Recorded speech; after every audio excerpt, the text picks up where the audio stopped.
Pokoknya kamu jangan habiskan makanan kamu, harus kamu sisakan sedikit, walaupun hanya sesendok ataupun sesuap. Kayak gitu kata kakeknya. Dok, bangun dok, cepat bangun dok, dok, dok, gitu.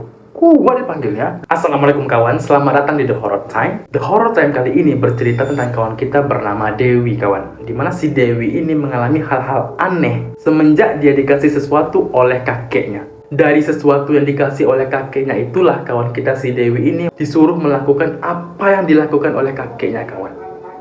Nah, apa yang dilakukan kakeknya dan hal apa yang dilanggar oleh si Dewi ini sehingga Dewi mengalami hal-hal menyeramkan. Jadi bagaimanakah ceritanya? The Horror Time dimulai. Jadi ceritanya kawan kita si Dewi ini baru saja lulus SMA kawan. Terus dia ini keterima di salah satu universitas terbaik yang ada di Pulau Jawa kawan. Berarti si Dewi ini harus merantau ke kota A. Kita sebut aja kota A ya. Nah si Dewi ini tinggal di desa kawan. Desa yang cukup terpencil itu. Tapi dia ini orang terkaya di desa itu kawan. Mak bapaknya kakeknya orang terkaya di desa itu. Jarak antara kampungnya si Dewi sama kota A ini, tempat dia akan kuliah ini, itu akan ditempuh sekitar 6-7 jam melalui darat kawan, pakai mobil gitu. Singkat cerita, sekitar 3 hari sebelum si Dewi ini pindah merantau ke kota A itu untuk kuliah, tiba-tiba si Dewi ini dipanggil sama kakeknya untuk ke rumah kakeknya. Rumah kakeknya si Dewi ini tepat berada di samping rumahnya si Dewi, dekat aja. Karena dipanggil sama kakeknya, pergilah si Dewi ini ke rumah kakeknya kan. Sampai rumah kakeknya bertemulah dia sama kakeknya. Duduklah dia tuh kan, kakeknya duduk pula di depannya, diskusi gitu. Obrolan pun dimulai antara si Dewi dan kakeknya nih. Nah rupanya kakeknya si Dewi ini menasihati Dewi agar jangan melakukan hal-hal aneh di kota nanti. Jaga diri, ingat orang di kampung, orang tua di kampung, jangan macam-macam di situ, kuliah aja. Sampai pada akhirnya kakeknya Dewi ini memberikan sebuah cincin kawan. Cincin kepada Dewi untuk dipakai Dewi. Dewi, cucuku sayang, pakai cincin ini ya. Jangan pernah kamu lepas dalam keadaan apapun. Kata kakek gitu. Di situ heran si Dewi ini kan. Apa nih kek, untuk apa? Kata si Dewi gitu kan. Udah cu, pakai aja cu. Ya cu, cucuku sayang, pakai aja cincin itu. Jangan dilepas, oke? Jangan dilepas. Itu kata kakeknya. Dan satu lagi cu, ingat ya, nanti di rantau orang itu, di kota itu kamu kuliah, kamu kalau makan di dalam rumah, kamu jangan pernah habiskan makan kamu. Itu katanya. Pokoknya kamu jangan habiskan makanan kamu, harus kamu sisakan sedikit, walaupun hanya sesendok ataupun sesuap. Kayak gitu kata kakeknya. Di situ si Dewi makin heran lagi kawan. Ini kenapa nih? Tunggu dulu kayak. Itu kan kebiasaan kakek. Kakek nggak pernah ngabisin makanan kalau makan di rumah. Kok jadi aku disuruh itu pula? Nah itulah cu. Dengar aja kata kakek. Dengar cakap kakek. Pokoknya kamu jangan pernah melepas cincin tersebut. Nah semenjak kamu pakai cincin itu nanti, kamu kalau makan di rumah jangan pernah habis. Oke? Sisakan sedikit. Itu kata kakeknya. Sebenarnya si Dewi ini nggak mau kawan. Terus dia kebingungan ini ada apa nih kayak gitu kan. Tapi macam mana lah ya kan. Udahlah aku ikutkan aja gitu. Udahlah itu kan, pulang si Dewi ini ke rumahnya kan. Nah, dia tanya ke mak bapaknya. Diceritakan itu ABC.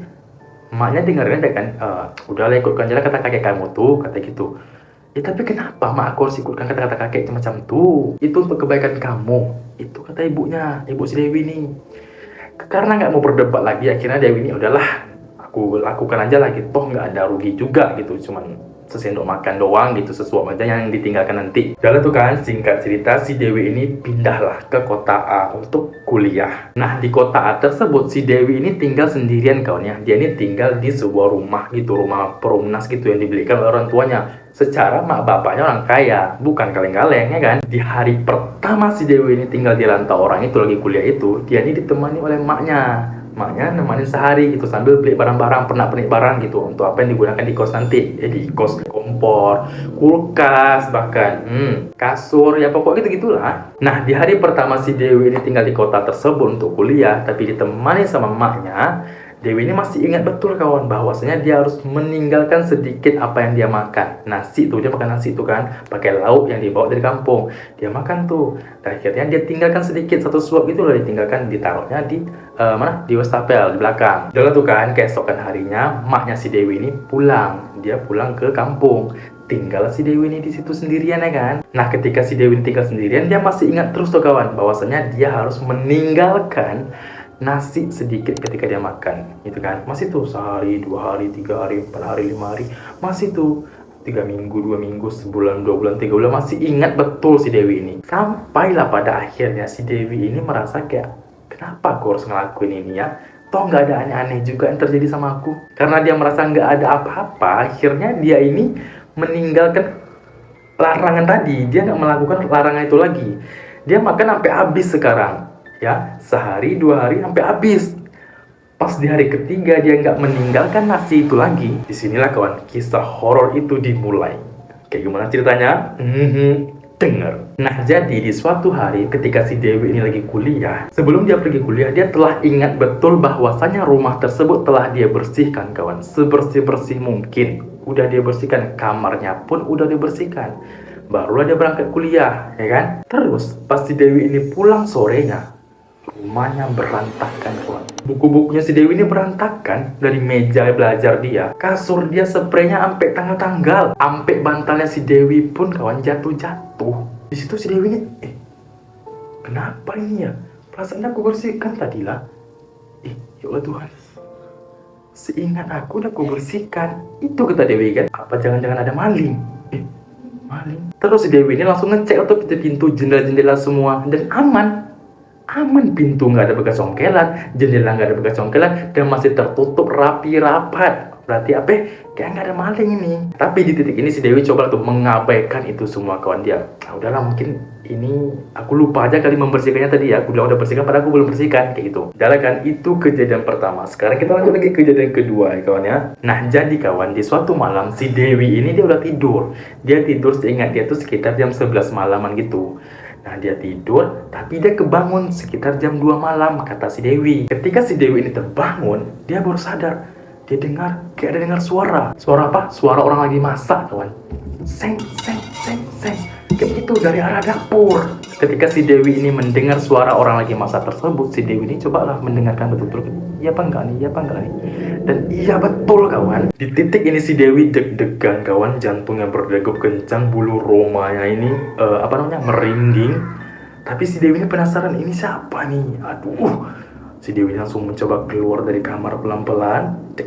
Dek, dia tengok ke arah dapur. Kalau dia tengok ke arah dapur itu nampak langsung ya dari kamar dia tuh. Dia tengok ke arah dapur. Suara tuh hilang. Suara orang lagi masak tadi hilang, kawan. Kemana perginya tuh? Nah, si Dewi lagi ngintip tadi tuh balik lagi ke kamar dia. Pas dia udah mengarah ke kamar, suara tuh bunyi lagi. Suara orang lagi masak tuh ada lagi, kawan. Seng, seng, seng katanya. Ditengok sama si Dewi lagi, nggak ada, suara tuh hilang. Di situ si Dewi langsung mengunci pintu kamarnya. Dia langsung kembali tidur, kawan. Di teleponnya mak bapak, tapi nggak ngangkat malam itu. Jalan tuh kan si Dewi ini di kamar aja dia sendiri tuh. Dia ambil berdoa kepada Tuhan, ya kan, kepada Allah Subhanahu Wa Taala tuh. Dia baca tuh ayat-ayat yang dia hafal. Jalan tuh kan sampai di pagi harinya si Dewi ini berangkatlah kuliah seperti biasa gitu kan. Dia udah beres-bereskan rumah dulu tuh.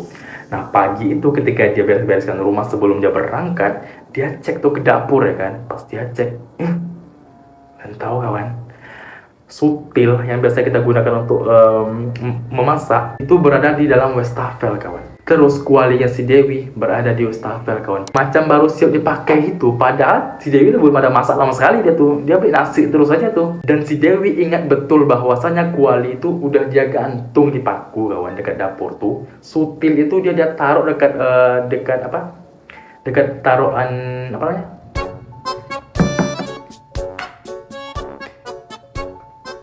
Apa namanya tuh? Sendok. Tapi kenapa ada di sini? Apa di mana memang ada masak? Si Dewi ini mencoba tuh mencerna itu semua kan, tapi nggak bisa tercerna. Orang pengalamannya sengeri itu, siapa yang masak aku sendiri di rumah? Udahlah tuh kan si Dewi cobalah mengabaikan itu kembali kan. Dia berangkatlah kuliah. Udahlah tuh, itu cerita kedua. Kita masuk ke gangguan ketiga. Nah, gangguan ketiga ini lebih mengerikan lagi, kawan. Ini kayak anjir, astagfirullahaladzim gitu. Nah, jadi di suatu hari si Dewi ini dia lagi mandi, kawan. Nah, mandinya itu siap maghrib. Si Dewi ini suka drakor, kawan. Gara-gara nonton drakor itulah dia lambat mandi. Akhirnya dia mandi setelah maghrib. Dia mandilah kan, dia sabunan, dia sampoan, dia gosok gigi gitu kan. Nah, di sela-sela dia mandi itu, di dekat kamar mandinya si Dewi itu ada sebuah jendela kecil, kawan, yang agak tinggi. Dia ini merasa lagi kayak diawasi gitu. Kita kan merasa kan kalau kita kayak diawasi gitu kan. Nggak enak perasaan aku ya. Nah, refleks si Dewi ini melihat ke arah jendela yang kecil di bagian atasnya si kamar mandi itu. Ditengoknya, set. Dan kalian tahu Dewi melihat apa? Dewi melihat ada sepasang bola mata yang melotot, kawan, ke arah Dewi. Mata tuh melihat Dewi kawan kayak gini. Ih, ya Tuhan. Si Dewi lagi mandi tuh. Apa terperanjat si Dewi? Detik itu juga si Dewi langsung keluar dari kamar mandi. Dia selesai mandi, nggak mau aku mandi lagi. Untung aku udah siap sabunan katanya gitu. Si Dewi nggak berani dia tidur sendirian kawan. Akhirnya dia minggat ke kosan kawannya. Nah, kejadian itu terjadi ketika si Dewi tidak lagi menyisakan makanan kalau dia makan di rumah, ya kan? Di situ si Dewi mulai notice dia, oh mak, apa itu karena aku nggak sisain makanan ya? Akhirnya Dewi ini menelpon maknya, dia ceritain semua yang dia alamin kawan. Sampai kakeknya dengar kan, tahu cerita tersebut kakeknya akhirnya. Dalam telepon kakek itu marah sama si Dewi. Dewi, kamu ada melakukan apa yang kakek suruh katanya. Di situ Dewi terdiam kawan.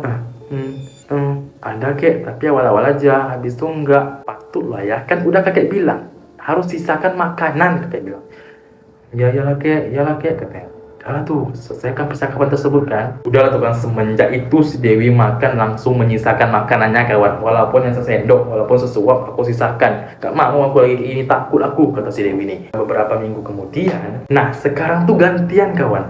Hal-hal baik yang menimpa si Dewi kawan. Dia macam lagi ada yang nolong gitu loh, tapi dia nggak tahu siapa yang nolong. Diberi peringatan terkadang dia. Sampai hal-hal buruk pun terhindar sama si Dewi ini. Tahu ya? Nah, gimana ceritanya?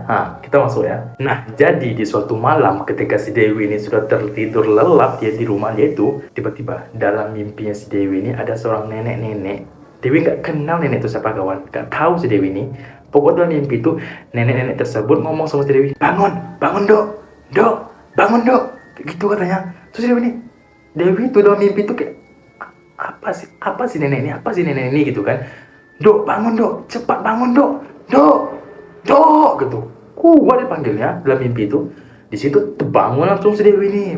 Pas Dewi ini terbangun, Dewi mendengar dari arah depan ada yang lagi membuka paksa jendela gitu loh kawan, dicongkel gitu. Dengar sama si Dewi, suara apa tuh? Nah, si Dewi ini karena takut ada maling, dia ini keluar kamar lah, diceknya. Di situ si Dewi melihat jendelanya tuh udah hampir terbuka kawan. Obeng tuh udah kayak gini-gini masuk ke dalam itu. Di situ Dewi langsung teriak, maling gitu. Langsung pergi maling tuh. Nah, warga tetangga pun berdatangan kawan. Itu udah jam 1 tuh ya. Datang warga tuh mendengar suara si Dewi tersebut. Nah, tetangga tuh ada tuh rame tuh, dan Dewi pun udah kenal baik lah sama mereka kan, tetangga-tetangganya itu. Kumpul tuh, kenapa? Dicek jendela tuh kan. Betul kawan, ada bekas congkelan. Mereka kan sedikit lagi tuh kalau dia lambat bangun, udahlah tuh apa yang terjadi sama si Dewi ini. Nah, siapa tuh nenek-nenek yang membangunkan Dewi di mimpinya si Dewi tadi? Kalau nggak dibangunkan sama nenek itu tadi gimana? Udah tertidur lelap si Dewi ini. Maling tuh berhasil masuk dia ya kan. Siapa tuh nenek-nenek tersebut manggil, "Nduk, bangun Nduk," gitu kan. Ya, semuanya atas izin Allah Subhanahu wa Ta'ala ya guys ya. Nah, itu tuh kejadian pertama. Terus kejadian keduanya, ketika si Dewi ini mau pulang kampung kawan, libur semester udah datang nih kan, dia libur lah. Si Dewi ini mau pulang dia ke kampung halamannya kan, bertemu sama sanak saudara dan keluarga mama, bapaknya, kakeknya juga kan. Dikira dia pulang, sebenarnya si Dewi ini lagi capek-capeknya kawan. Lagi capek-capeknya dia selesai kuliah terakhir saat itu, terus pulang dari kuliah tuh dia hangout sama teman-temannya sebentar gitu kan. Pokoknya lagi capek lah saat itu. Dan di hari itu si Dewi ini kurang tidur kawan. Dia begadang nonton drakor. Dia kan suka drakor tuh. FYI si Dewi ini pakai mobil kawan, yang mobil pribadi dia sendiri yang dibelikan sama emaknya ya untuk kuliah di di kota A ini. Secara dia orang kaya ya kan, orang kaya dia. Nah, Dewi ini mengendarai mobil lah pulang ke kampungnya kan. Nah, udah di pertengahan jalan gitu kawan, itu jalan tuh betul-betul kayak hutan gitu kawan, tapi masih ada rumah warga lah sesekali gitu, kayak hutan gitu. Si Dewi ini ngantuknya tuh nggak tertahankan, kata si Dewi ini, ngantuk, aku capek, kata si Dewi. Dan rupanya kawan, si Dewi ini tertidur. Kang bayangkan lah, tertidur si Dewi ini. Tapi pas Dewi ini bangun-bangun, mobilnya tuh masih berjalan kawan. Mobil yang dikendarai sama si Dewi masih berjalan sesuai arah. Padahal si Dewi tidur kan. Pas dia bangun, mobil tuh jalan kawan, sesuai arah. Dan saat itu ketika si Dewi ini terbangun, dia udah mau sampai ke rumahnya kawan. Siapa itu yang bawa mobil? Siapa? Ketika si Dewi ini mau masuk kampungnya, di tepi jalan, si Dewi ini melihat ada seorang nenek-nenek, kawan. Nenek-nenek yang dia lihat tersebut sama dengan nenek-nenek yang dia lihat di mimpinya. Ketika dia kemalingan tuh, nenek itu. Pas si Dewi nengok nenek itu, nenek itu, ditengoknya. Si Dewi ini mau berhenti rencana dia tuh ditengoknya gitu kan. Pas si Dewi ini beradu tatap sama si nenek tersebut, nenek itu tersenyum, kawan. Kayak gitu. Pokok senyum nenek itu kayak dramatis dan penuh dengan tanda tanya gitu. Nah terus si Dewi ini mau berhenti ya kan, dia mau berhentikan mobilnya tuh, dia tengok lagi ke arah nenek tersebut, set, nenek tuh hilang, nggak ada. Si Dewi sampai di kampungnya tuh, di gerbang kampungnya tuh sekitar mau masuk maghrib, kawan. Sampai nenek-nenek tuh karena juga takut, akhirnya si Dewi ini langsung tukang melaju lagi mobilnya kan, sampai tadi di rumah, singkat cerita kan, sampai dia di rumah, dia drop mobilnya, barang-barangnya dia keluarkan. Di situ dia langsung ke rumah kakeknya. Dia pergi ke rumah kakeknya, nggak ke rumah mamanya nih, ke kakeknya. Langsung dia tanya, "Kek," dia ceritakan itu kan pengalaman yang dia alamin tadi barusan itu pas dia ketemu sama nenek-nenek tadi tuh. Nah dia ceritakan sama kakeknya tuh. Nah di situ kakeknya baru lah guys menjelaskan apa sebenarnya yang terjadi, kawan. Cincin tuh cincin apa gitu kan, kenapa dia disuruh makan jangan habis. Nah jadi gini, kawan, jadi kakeknya si Dewi ini takutlah nengok cucunya di rantau sendirian gitu. Akhirnya si kakeknya ini memberikan penjaganya. Jadi si kakeknya ini punya penjaga, kawan. Nah penjaganya tuh dari leluhurnya dulu. Nah itu yang dikasih sama si Dewi untuk menjaga si Dewi di rantau orang. Apa dia, itulah cincin tuh. Dan sosok leluhur yang menjaga si Dewi ini adalah seorang nenek-nenek yang bernama Nek Mursi, kawan. Nah kemungkinan Nek Mursi itulah masuk ke dalam mimpinya si Dewi. Nek Mursi itu pula lah yang si Dewi lihat tadi di jalan, kawan. Di situ terkejut batin lah si Dewi ini kan, masa iya kek, iya oleh Tuhan, serius lah kek, iya kata orang. Kau bertanya kau nggak percaya pula. Terus si Dewi ini nanya lah kepada kakek lagi kan, terus apa kek gunanya aku harus menyisakan nasi kalau makan di rumah tuh, walaupun hanya sesuap. Kenapa? Itu untuk makan Nek Mursi itu. Dia butuh makan juga, emang kau aja yang makan. Dia juga butuh makan. Orang kau tadi bantunya kok kau nggak ngasih dia makan. Kayak gitulah kata kakeknya itu kan. Nah tepat mendengar perkataannya si kakek, si Dewi ini langsung teringat dia, kawan, bahwasanya setiap kali dia meninggalkan makanan, menyisakan makanan itu agak sesuap, pas dia taruh ke wastafel dan dia tinggal, dia mau cuci piring lagi, makanan itu selalu hilang, kawan. Gak ada di piring itu lagi. Dan itu terjadi setiap kali si Dewi ini meninggalkan makanan itu, menyisakan makanan itu, kawan. Selalu habis makanan itu, kemana piginya. Tapi si Dewi saya itu mengabaikan gitu aja. Kadang dia pun gak ingat lagi gitu. Apa jangan-jangan betulan Nek Mursi itu yang ngabisin. Nah jadi pada intinya kata kakek si Dewi ini dijaga oleh penjaga kakek yang dulu, kawan, yang diberikan kepada Dewi yang bernama Nek Mursi. Nah di saat si Dewi ini tidak menyisakan makanannya itu, disitulah Nek Mursi itu marah dia. Itulah diganggunya si Dewi. Kayak gitu ceritanya, kawan. Selama ini rupanya kakeknya si Dewi ini kalau makan gak pernah habis itu, itulah untuk ngasih makan Nek Mursi. Di situ langsung teringat sama si Dewi ini semua kejadian itu, kawan. Oh mak gitu ya. Berarti apa kira-kira tadi ketika aku tertidur di mobil tadi itu Nek Mursi yang bawa mobil tuh? Bisa dia bawa mobil? Hah? Masa sih bisa dia bawa mobil ya kan? Kan dia hidup zaman dulu. Kok bisa bawa mobil pula dia, katanya si Dewi kayak gitu.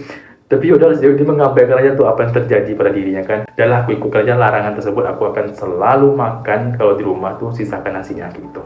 Nah, bagaimana menurut kalian, kawan? Saya mau mendengar komentar dari kalian semua di kolom komentar ya, kawannya. Atau mungkin kalian punya cerita-cerita unik, boleh saja langsung komen-komen di bawah. Nah, sampai lagi kita di penghujung cerita ya, kawannya. Jangan lupa untuk like, comment, and share, dan juga subscribe, bunyikan lonceng notifikasinya agar kalian tahu kapan aku upload. Saya, Idri Nafrizal, pamit undur diri. Wassalamualaikum warahmatullahi wabarakatuh.